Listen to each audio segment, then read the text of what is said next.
area of the galaxy, and Jupiter is where it's like there's a lot of space stations there that are been put in place by extraterrestrials for several reasons. So it's a very active area. Oh. Sorry, go on. I cut you off, man. I didn't mean to. Oh, oh, nah, no, man, no, man, you're good. I just wanted to ask you, have you been to Ganymede, by any chance? So no, so we were told that we had ships there. We Mm. had personnel on Ganymede, like diplomatic personnel, that there's actually a very advanced um, what's the word? There was a very advanced organization of extraterrestrials that had Ganymede, and that there was all diplomat, like it was a diplomatic area, and that we did have from the Ceres colony, there was diplomatic personnel invited there, but we were not allowed to go there. Our ship was not allowed to go there. We did flybys. We flew by it a couple times, and they told us we could go look out the window and look at it.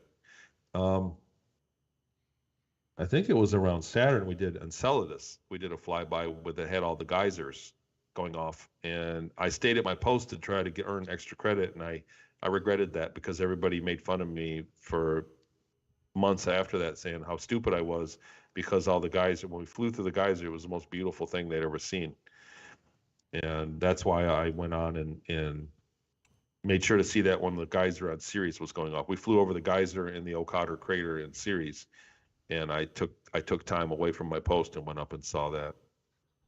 Um, but no, we did not. I did not personally set foot on Ganymede.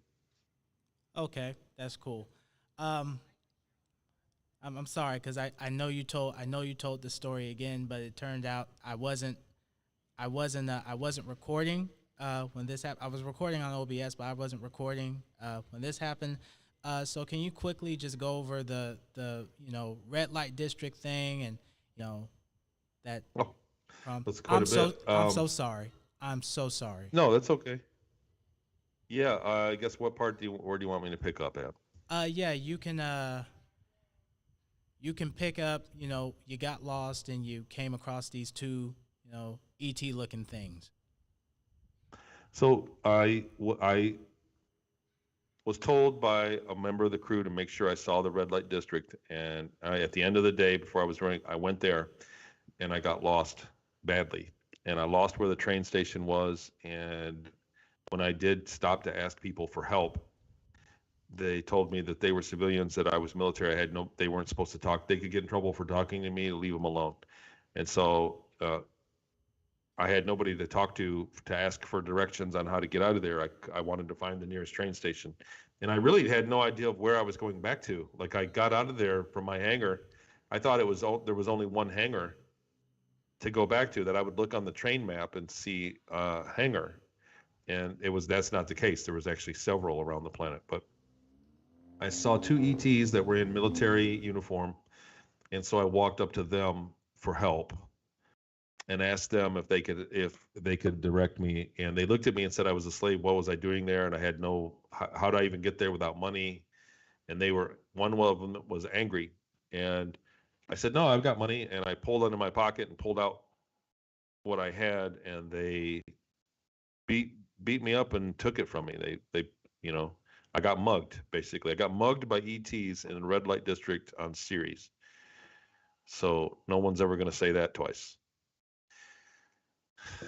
Um, at that point, I thought that I was going to be put to death. I thought no matter what, I was going to get in big trouble. Like the consequences of not showing up to work the next day were going to be huge, and I was not going to have that. My life was going to change for the worse.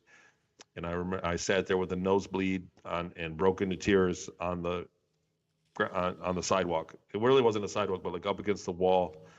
And one of the girls from Crumbs came out and saw me there and ran up to me, and she had escorted somebody to the exit, and when there was an older man that she let out, and when she looked up, she saw me there crying across the street, and came over and said, "Honey, come on with me," and took me in.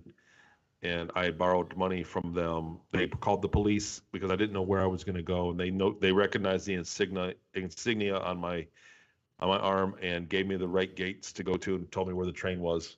And I borrowed money off the owner and went back. I got in trouble the next day because I had a black eye, and they were going to take away my rights to money. They said, look, he's next time he's going to get killed, so he doesn't belong out there. None of these guys do. And I was going to lose my privilege, and I said, please, I just want to go back. They asked me, what do you think? Do you think you can do it? The captain, do you think we should take away your privilege, or what do you think? And I said, I would at least like to go and pay back the money I borrowed from the bar owner. Yeah, next week if I could do that, and then you could take my privileges away. That's fine. And he said, no, that's fine. You can do it. And the following week I went back there, and he was surprised. He didn't expect me to show up and pay him his back. I think it was like 3.5, 4 francs that I borrowed off of him. And then, like I said earlier, that there was a girl who had been assaulted there. So he was somebody that lived in lighter gravity. He was so the larger ETs tended to be from smaller worlds, and the shorter, stockier ones tended to be from heavier planets, where they were used to heavier gravity. They evolved to be a lot stockier. And so he had a piece of jewelry that would turn the gravity down wherever he walked. The floor, the gravity would adjust to him. But he didn't like walking through a crowd of people because it would disrupt, if you were in a tight crowd of people, they would all feel lighter gravity. And so he just stayed at his office. He had like a little area, like a little office cubicle, but he could see the whole bar except for one table that was right by the entrance. Like you came in the front door and then turned right, and behind that area there was a table he couldn't see. And a girl had been assaulted there in the week in between when I was there and when I came back to pay him back. And he said that I was welcome to stay in that table until the bar filled up, and I could come back there anytime and sit there. And he used me as a placeholder so that people wouldn't sit at that table and he could see. So that's how I was able to get away from get out of work. When I went back, if I got back on missions early and had a few hours back at the barracks, they would put me to work. They'd make me do laundry or food or clean. And so I had nowhere to go. So I went there every chance I got. Plus there were beautiful women walking around as well. So that was something else that was new to me. That was a kind of a perk. And so I would go there sometimes in the morning for them. And, they were open 24 hours, and I would go there. It would be, 9, 10 a.m. And I would sit there, and there'd be nobody else in there. So the girls would come and talk to me. And I did eventually have a relationship with one of them. And I got, I was one of the slaves as well. They were taken in the same manner that I was, and they were slave labor for what they were doing as well. So I hope that covered it where we were. Yes, you did. All right, man. Just one more thing before you go. So you had a relationship with your commander, and there was an incident that you guys had. You guys were on a mission, and it turned out that you guys were in battle, and something happened to you, and it seemed like from how I was reading it in the book. That's when he kind of gained more respect for you. Tell us about the relationship you had with your commander. You're talking about the captain of the ship. Yes. Well, prior to that, the other ship that was decommissioned on the last, it broke down in the mid-mission, and I didn't volunteer. I just wasn't thinking. I really wasn't being heroic or anything. I just wasn't thinking about what I was doing. And I got hurt very badly to get the ship back running again. And that was something that was big for him.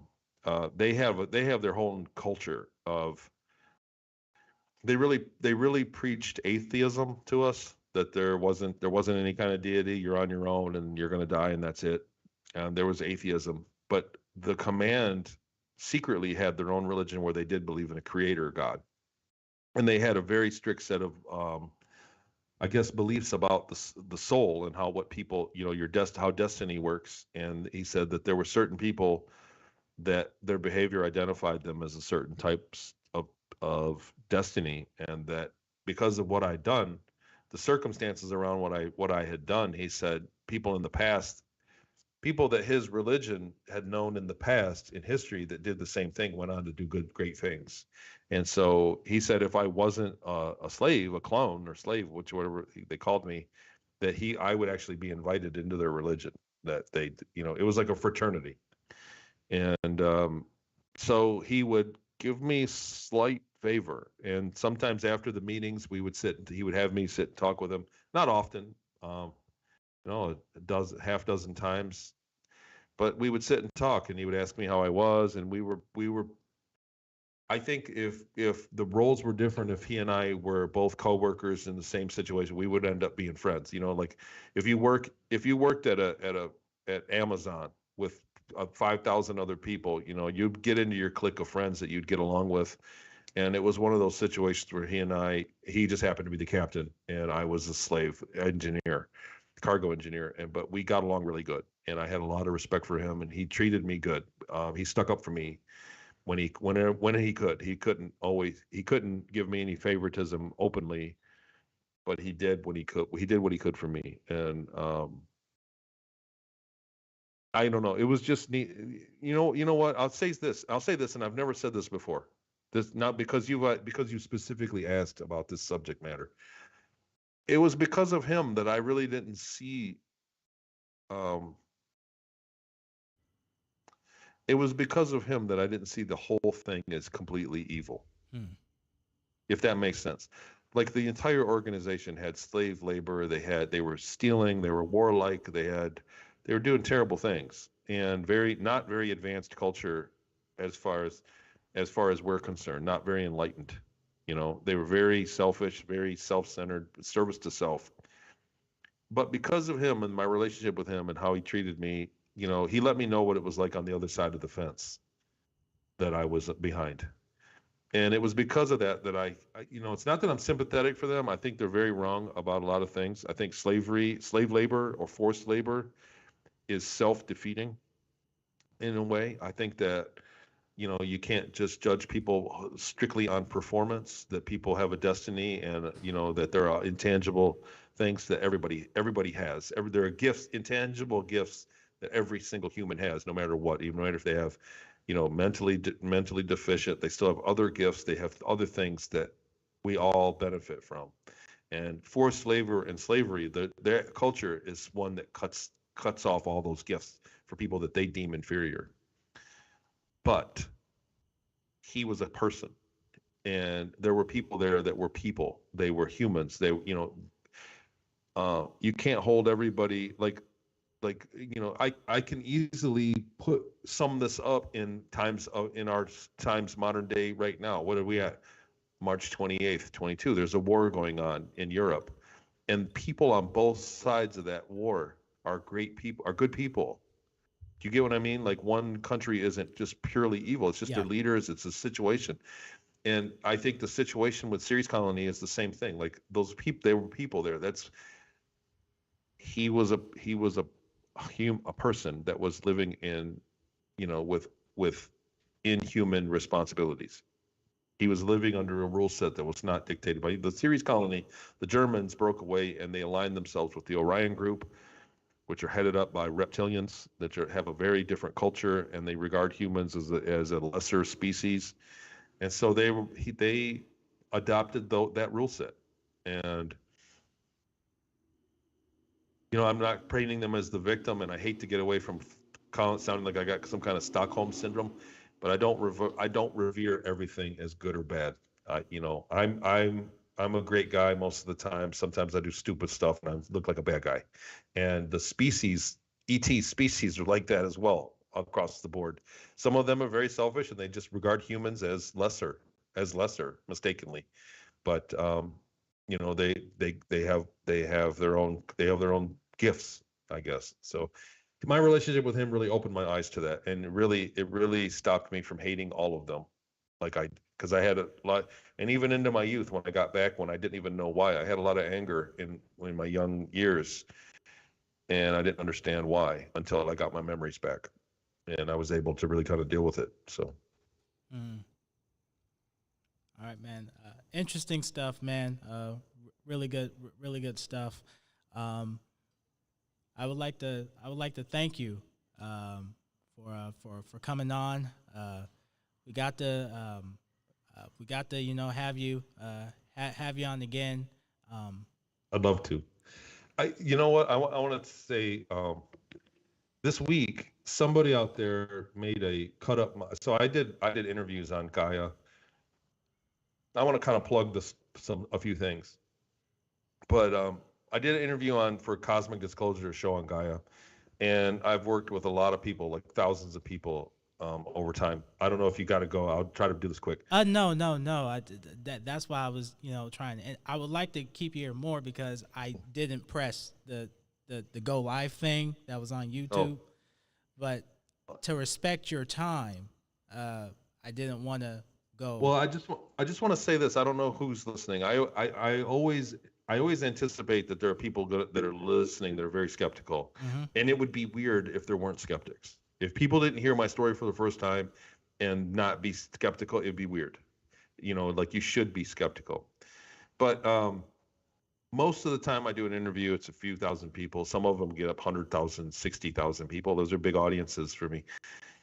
Somebody took my Gaia interview and edited it and cut only just a few words out and then glued them all together so they're out of context. They don't have the story behind them. And then they made a TikTok. And the TikTok video is last I looked, it's like 600,000 likes on there and like 15,000 comments. And I looked at the comment. I had to download TikTok because I didn't really use it. And I look at the comments, and they're all people that are like trolling, man, that are very skeptical. Like, yeah, whatever. He got his arm cut off. It's funny as he points to his arm. It's like they don't know the whole story. And I would tell anybody that's skeptical, like don't just listen to one source. I'm talking about 20 years, my whole lifetime worth of things. And I'm not the only one. There's Randy Kramer. There's Emery Smith. There's a lot of other people, Kelvin Trimmel. There's a lot of information out there about other guys that have been through this as well. And go and research it. This is a phenomenon that's real. They're taking people, they're doing this, and it happens all the time. And they justify it by saying, you're not going to get your memories back anyway. So, we can just put you, they can treat you bad. And, but that really, I think that as the information gets on and I get on to bigger, my information gets passed to new people. The first thing is skepticism. But I would tell anybody that's very skeptical, I got my book on Kindle. If you read the book, it makes a lot of sense and it explains a lot. So it's on Kindle. It's easiest way to get it, but there's a paperback. And it's through my website, TonyRodrigues.com, or on Amazon, Series Colony Cavalier. But not only me, there are many others. I would check out exopolitics.org. There's a lot going on there that explains a lot of the phenomenon and what's going on today. And this is something that's very prevalent in our world for all of us. What happens in the secret space programs is really dictating what's happening in our governments and all the weird stuff that's going on recently, because they're building up what we're seeing is governments volleying for a better seat at the table for a post-disclosure world. They're going to disclose. They're going to tell us this stuff is real, and it's coming soon. In the next 4 or 5 years, we're going to get a major disclosure. We already did. They already did admit that UAPs, they call them, UFOs are real. They've already disclosed, and nobody batted an eye. But we're going to get extraterrestrials on the news one of these days in our lifetime. And so when that happens, it's important that people get this information, at least some of it, as a reference. Like I said, you don't have to believe everything at me, but this will be referenced for so they can keep their lies. We can keep their lies straight, because when they do disclose, they're going to give us some kind of watered down version of what's really out there. And there's a whole lot out there, man. There's a whole lot out there. Yeah. You just bought something up. So it was kind of like how you went to that planet with the rat people, and so did the rat people have any idea that there were other beings out there? No, they were living in the same state of they were still in the same state of darkness where they were unaware of extraterrestrial life. They were living under the same lie, because it is perpetuated by the government and by academia that they worked very hard for people to not entertain the thought of extraterrestrial intelligence. They were really throughout history, they worked very hard for us not to believe it. And they were in the same boat. They were totally in the same. He was in the military, and So they had access. They had some, I don't know how the communication came about, but we had to sneak in to where nobody could see us. We came in at night and, like I said, dropped off out at sea and then rode an LCAC in to where we wouldn't be seen because we were we were the visitors there, sneaking around. So I don't think it's definitely not every world in the cosmos, but it's quite a bit of them. They do the same. It's a common thing to keep them in the dark, keep the populace in the dark, because people want to start emulating. If we knew about extraterrestrials, if we knew about how well other places have it, we would emulate them. We would want to go there and visit them. We would want to adopt the new ways that are better than ours. We would aspire to be better, and we would be harder to control. And that's the bottom line. So that's why it's just in their benefit. So we're talking about uh, parts of the government that have access to space, to these, not only these worlds, but these cultures in space, like advanced cultures. They have access, and they're keeping us in the dark so that they can maintain their advantage. It's that simple. And it's going to end. It's going to end soon. Mm. Cool. All right then. Something else just came into mind about the mission you had at Pleiades. And then what Towards happened? the very end. Yeah, and then what happened was you guys sent. You guys were trading something. I believe it was medicine or something like that. But then when you guys came back to the planet, all of the stuff was gone. So then one day somebody knocked at your door and then said, "Hey, you gotta come with us," and you went to go have a visit. Would you like to talk about that visit you had? That's a mouthful. What had happened is we were very aware that the Pleiades is a region of space that is tends to be inhabited by very advanced cultures. And by very advanced, I mean that they won't even do business with the Ceres colony or humans. So because they're so advanced, they're about as interested in us as we are interested in people that still live in the jungle in South America. We would love to study them, but it's no big deal. They have nothing to really offer us. They looked at us the same way, but there was an instance where we were told that they had an emergency on one of their worlds with some species that they worked with, and they needed a pharmaceutical, and they wanted to trade with us for advanced technology, which was the mandate of our ship. It was what we did. We wanted to trade for tech. We didn't care about goods. We wanted tech. And so everybody was overjoyed that we were finally going to go to the Pleiades, and we were finally going to deal. And we packed the ship. The cargo bay was packed. Like up in my office, I didn't have an office. It was like a standing cubicle. Up in my cubicle above the cargo bay, there would be boxes. Like they packed the entire ship. And we did that for a month, for 4 or 5 weeks. I think 6 weeks. I think it was something like 6 weeks that we took cargo, 2 and 3 loads a day like that to them. We took mass amounts of cargo, and we hogged it all to ourselves for our ship. So it turned out to be a scam, that it was somebody posing as an advanced culture, and they told us they wanted something, and we took all this valuable cargo, all these products to them, and then they just pulled the tent and pulled camp and left, and they gave us nothing for it. And so the captain of the ship, the command crew of the ship, got in trouble, and we had to go to an area near Jupiter. So around Jupiter, because it's a failed star, there are bubbles that time behaves differently. There are temporal bubbles, big regions of space, like huge, like the size of a state, a ball the size of a state, that are outside of time space. And it's very strategically advantageous to a race to set up a military base inside there.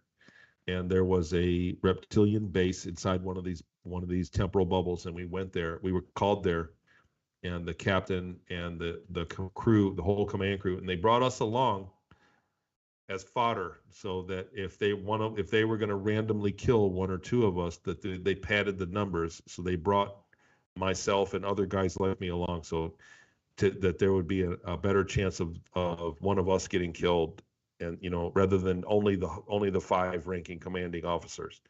But when we got to the door outside, we were escorted by a tall reptilian, and when we got to the door, they only took the captain, the top 3 officers in. And when he came out, he was mentally broken. Like they had broken him mentally. Like he had snot coming out his nose. He was crying. They were carrying him, and we ran back to the ship. He was really never the same after that. We did a mission. We did missions after we went back there, and we threw nuclear bombs on that place where we had been ripped off. And I was demoted because I did not want to participate. It's a long story. It's in the book. Yeah. But I was demoted, and the last 6 months I was there, or so, a little bit longer than 6 months maybe. But my last bit there, I was demoted and lost my privileges and never really got to see Marie again after that. And that was something that really stung toward the end. Well, I hope you find her again. I'm not sure if you did yet, but I hope someday you two will reunite together. You have a very intriguing story, a very beautiful story, and we gotta we gotta do this again sometime. And it was really nice having you on here. To the people that are listening, I'm so sorry. I didn't realize this is my first time doing the live, and I forgot to click the go live button. But I'll make it up. I'll make it up to you guys. I promise. But it was really nice having you on, and yeah, man, we'll definitely stay in touch, and we should definitely do this again. Okay, I'd love to. I'd be more than happy to, and we'll sort out the technical difficulties and go from there next time. Absolutely, man, for sure. Okay, well, I'll get out of here, Noel. All right, man, you take care. Okay, good night, everybody. Good night.